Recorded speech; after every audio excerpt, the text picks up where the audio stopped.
सुखदेव जी महाराज ने कहा कि एक बार आक्रांता भूरि भारेण ब्रह्मांडं शरणं ययौ। माता पृथ्वी भ्रष्टाचार पापाचार से परेशान होकर के ब्रह्मा जी के पास गई। भगवान मेरे ऊपर पाप बढ़ने लगे, मैं क्या करूं? ब्रह्मा जी ने कहा देवी तुम चिंता मत करो।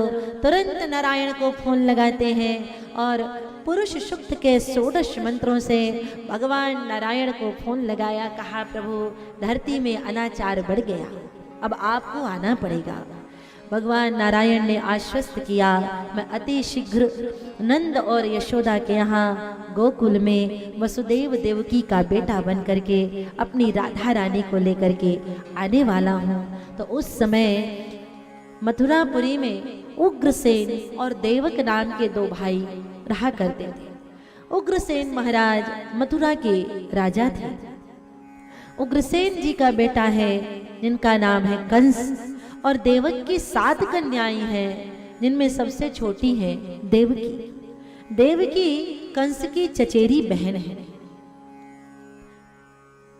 देवकी की 6 बहनों का जब विवाह हुआ तो धीरे धीरे धीरे वसुदेव जी के साथ में ही संपन्न हो गया।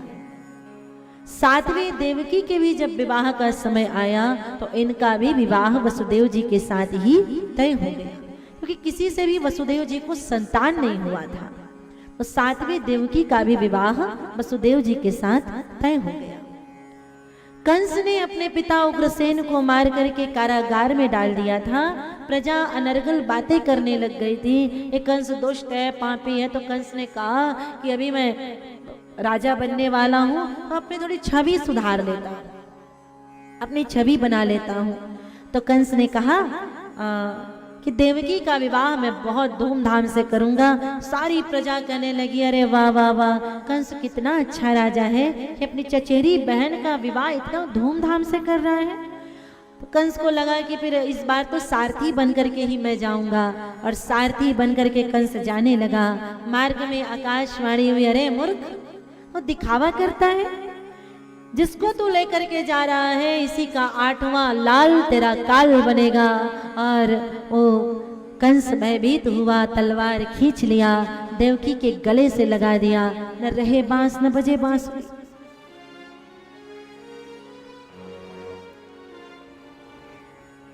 वसुदेव जी ने हाथ जोड़ लिया, भैया तुझे देवकी से भय नहीं है ना, मैं तुझे वचन देता हूँ जो भी संतान होगा मैं तुझे ला करके दे दूंगा, तुझे जो करना होगा तो कर लेना।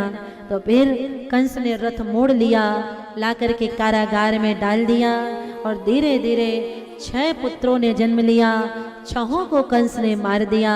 अब की बार माता देवकी ने 7वां गर्भ जब धारण किया, बहुत दुखी हो जाती हैं कि मेरा भाई कंस इस पुत्र को भी मार देगा। तो भगवान ने योग माया को बुलाया और कहा कि आप मेरी मैया के गर्भ का संकर्षण करिए और माता रोहिणी के गर्भ में स्थापित करिए, और स्वयं नंद भवन में पुत्री के रूप में अवतार लीजिए।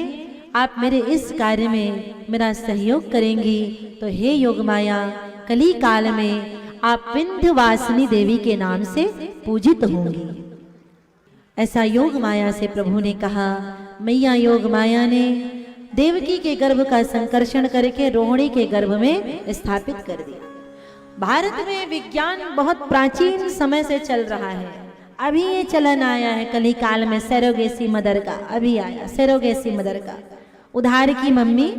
लेकिन हमारे यहाँ बिना चुराए बिना कैंची के योग माया ने उठाया गर्भ और रख दिया, रोहिणी के गर्भ में स्थापित कर दिया।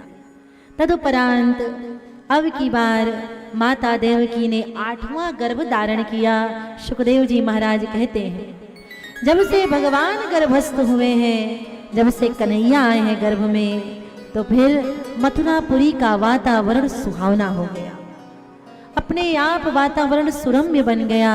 रात्रि में भी बौरे गुनगुनाने लगते, पक्षियां चहचहाने लगती, और अथ सर्वगुणों पेतः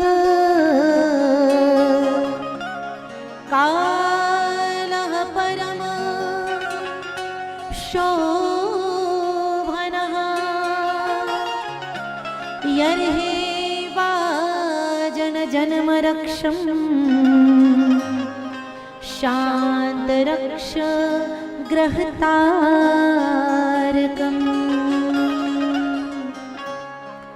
धीरे धीरे सारे देवगण आ गए भगवान की गर्भ स्तुति करने के लिए। सत्यव्रतम सत्यपरम त्रिसत्यम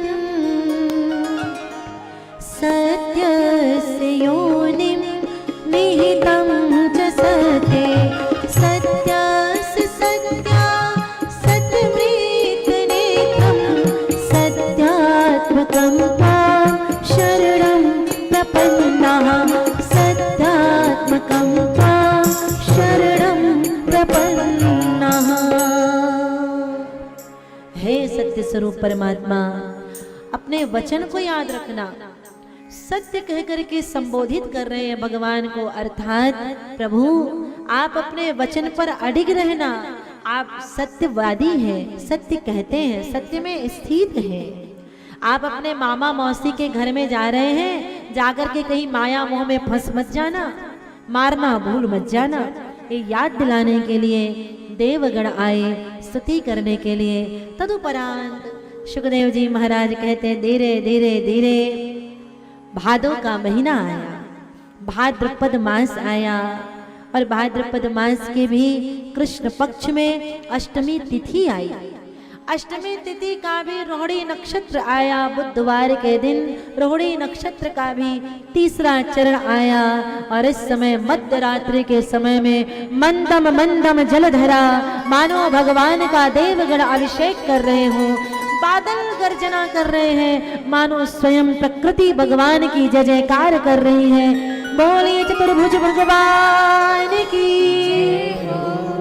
भगवान चतुर्भुज नारायण कंस के कारागार में देवकी और वसुदेव के सामने प्रकट हो गए। मैया देवकी देख करके कहती हैं, लाला ये धरती है बेटा, ये धरती है। यहाँ तो छोटे छोटे हस्त कमल वाले नन्हे नन्हे चरण कमल वाले बालक होते हैं। सुनी वचन सुजाना रोदन ठाना, आहा मचल मचल करके कन्हैया रोने लगे।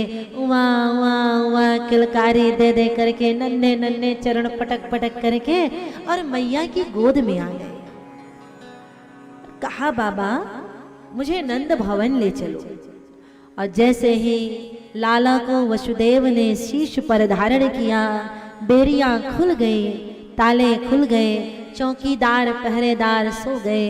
जैसे ही ब्रह्म स्पर्श करता है बुद्धि को, सारे बंधन खुल जाते हैं, सारे बंधन टूट जाते हैं और जितने ये दुष्चरित्र चौकीदार हैं ये सब अपने आप सो जाते हैं।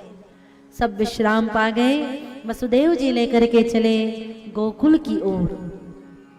यमुना उफान पर है, मेरे पति नारायण आए हैं, चरण स्पर्श करने के लिए यमुना उफान मार रही है।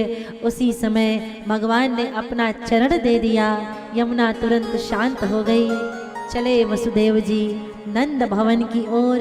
यशोदा मैया के बगल में लाला को लेटा दिया और वहां से लाली को उठा लिया, लेकर के मथुरा आ गए।